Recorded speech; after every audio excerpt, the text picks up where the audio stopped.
War, Edwin Starr, here on Democracy Now!, democracynow.org, The War and Peace Report. I'm Amy Goodman as we return to my interview with the founder of Wikileaks. Julian Assange, the data that the documents you have withheld, is it some 15,000? And what are you planning to do with them?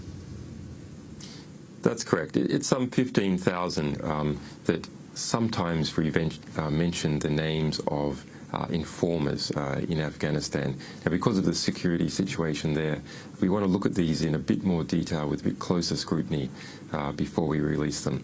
But we will release them as soon as possible. In the rare incidences where there are people named who are innocent informers, we will redact those names. And once the security situation in Afghanistan improves, we will release the full text of that material. So you have released more than 91,000 documents, and you have 15,000 more to go? There are more than 91,000 documents in the full collection that we shared with our media partners.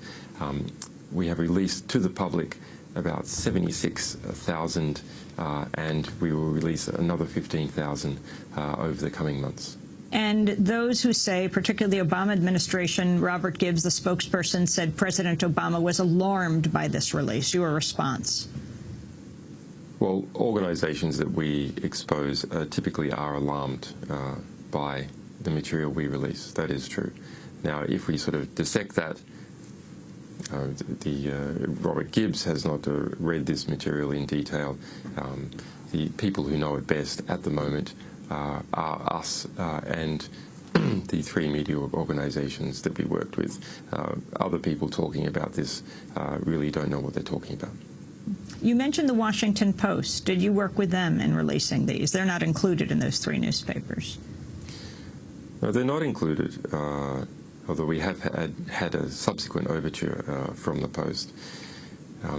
Last Monday, the Post produced some really quite fine work by Dana Priest looking at the growth in the U.S. sort of intelligence contractor industry. Approximately 900,000 people almost now have top secret security clearances, according to the Post, and there's almost a bit of a shadow state developing, which the rest of the community is not aware of the work of.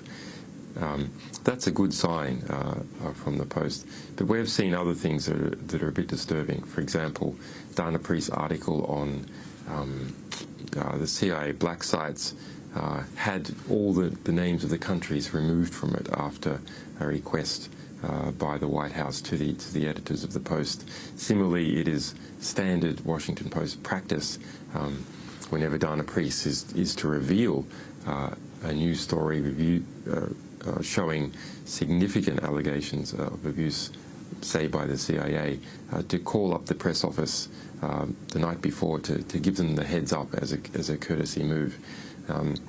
That doesn't seem like independent journalism to us.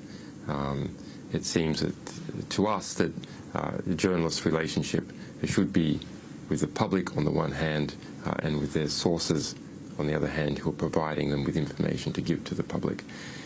It seems that the Post is engaging in a sort of an unclear cooperation with the very organizations that is meant to be policing. So we're a little bit hesitant about dealing with them. But the recent Dana Priest article covering that extensive expanse of money going into the top secret industry in the United States is encouraging. So perhaps if that's a sign of the movement by the Washington Post to a more combative form of journalism, then we would be happy to work with them. The total history of the Afghan war from 2004 to 2010 that you have released in these documents, what isn't included? For example, U.S. Special Forces, CIA. Yeah, that's an important question you raise. So it is not everything. It is most of what the regular army was involved in, where they considered it important enough to report a significant action. So that is most deaths, that the US Army was involved in, except for the ones that some units possibly didn't report at all because they were trying to cover it up.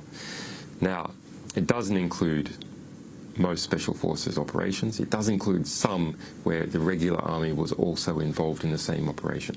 It doesn't include CIA operations or CIA drone attacks, except, once again, occasionally where the regular army was involved in that.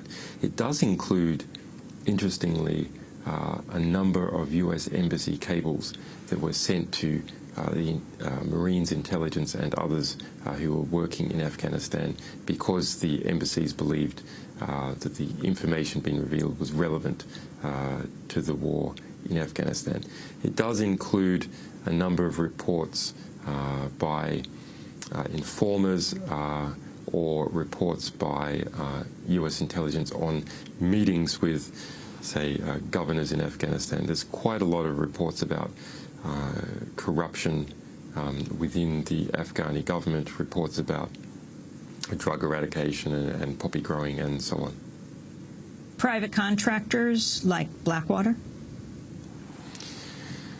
There are a number of references to private contractors, yes, and some reports fed into the system, not directly by private contractors as far as we can tell, but by contact from private contractors to US Army or US Marines. What has come of Bradley Manning, who has been arrested? Is it true that you are trying to raise money for his defense? Was he the source, as he said in his email back and forth, his chatting back and forth, of the video from July 12, 2007 of the U.S. military Apache